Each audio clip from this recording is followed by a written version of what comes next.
Iran के supreme leader Ayatollah Ali Khamenei का कहना है कि वो डरने वाले नहीं हैं, बल्कि उनके जो मुजाहिदीन हैं, पासदारान इनकलाब के जो सिपाही हैं, वो दरअसल मशक शुरू कर चुके हैं, ट्रेनिंग शुरू कर चुके हैं और वो अब किसी से डरने वाले नहीं और पूरी ताकत के साथ मैदान में उतरेंगे। लेकिन आपको बताते चलें कि ईरान और इजराइल के अमेरिका के दरमियान अगर जंग होती है, क्योंकि इस जंग में कहीं ना कहीं पसे पर्दा इजराइल भी शामिल होगा, यह दुनिया अब जान रही है कि जहां पर इजराइल है वहीं अमेरिका है और जहां अमेरिका है वहां इजराइल है, यानी ये दोनों एक ही चोली के एक ही आप ये मान लीजिए कि एक साथ नजर आते हैं और ये एक दूसरे से अलहदा नहीं हो सकते हैं, क्योंकि इन दोनों का जो दुश्मन है वो ईरान है और ऐसे में ईरान को खत्म करने के लिए अमेरिका और इजराइल हमेशा साथ रहते हैं। लेकिन दरअसल जो सबसे बड़ा खतरा ईरान अमेरिका के सामने है, इजराइल के सामने है, वो जो सबसे बड़ा खतरा है वो खतरा है खलीज फारस और अबनाए हुर्मुज।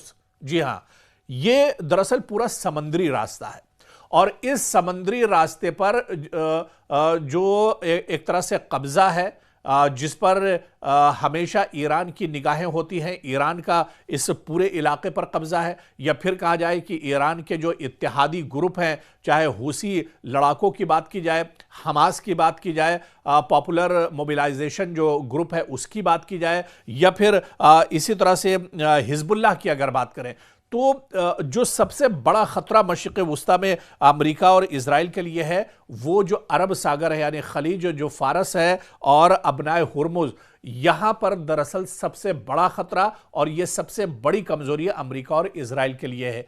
क्योंकि आपको याद होगा जब गजा पर इजराइल ने हमले तेज किए थे या जब ईरान के साथ जंग इजराइल की छिड़ी थी, उस वक्त हूसी जो लड़ाके थे उन्होंने अरब सागर के अंदर खलीज फारस के अंदर एक तरह से लंगर डाल दिया था। उन्होंने एक तरह से इजराइल के नाक में दम कर दिया था। इजराइल से आने जाने वाला कोई भी शिप, कोई भी बहरी जहाज वहां से नहीं गुजर सकता था।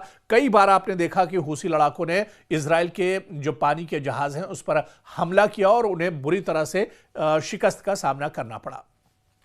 तो जो सबसे बड़ी कमजोरी मानी जाती है मशरिक़ वुस्ता में अमेरिका या इजराइल की, वो दरअसल समुद्री रास्ता है।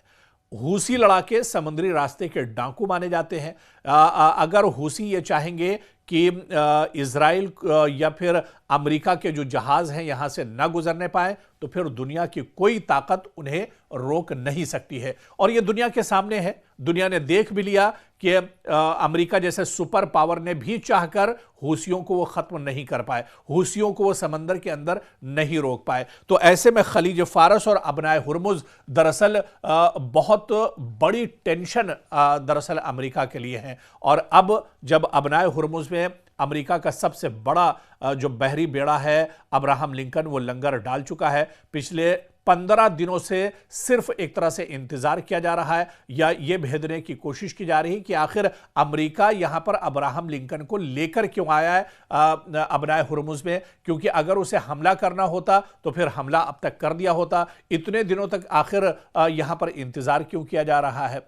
खैर, दरअसल इंतजार जो माहिरीन और एक्सपर्ट हैं वो यही बताते हैं कि अमेरिका दरअसल जंग नहीं चाह रहा है, जो अंदर की बात है। बाहर से तो गीदड़ भभकी डोनाल्ड ट्रंप की और बिन्यामिन नेतन्याहू की आती है, बयानबाजी लगातार उनकी तरफ से होती है कि ईरान तबाह बर्बाद हो जाएगा, ईरान खत्म हो जाएगा, ईरान के सुप्रीम लीडर को मार दिया जाएगा और उन्हें खत्म कर दिया जाएगा। लेकिन अंदर से अमेरिका और इजराइल जंग करने से डर रहे हैं और इसी वजह से वो जंग नहीं लड़ पा रहे हैं, क्योंकि मशरिक़ वुस्ता में अमेरिका की बहुत सी कमजोरियां हैं। मशरिक़ वुस्ता में इजराइल चारों तरफ से एक तरह से फंसा हुआ है। इसी तरह से अब ईरान अमेरिका के साथ दरअसल जंग नहीं चाह रहा है।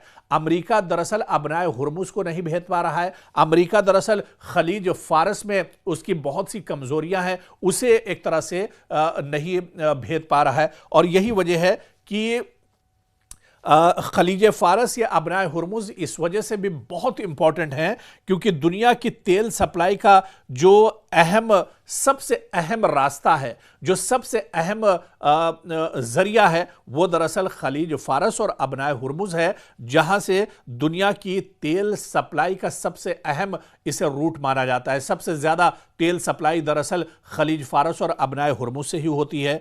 ईरान अगर यहां कशीदगी बढ़ाई गई तो आलमी तेल की कीमतों में बहुत बड़ा उछाल होगा, जिससे अमेरिका और यूरोपीय जो मईशत है वो एक तरह से मुतासिर हो सकती है।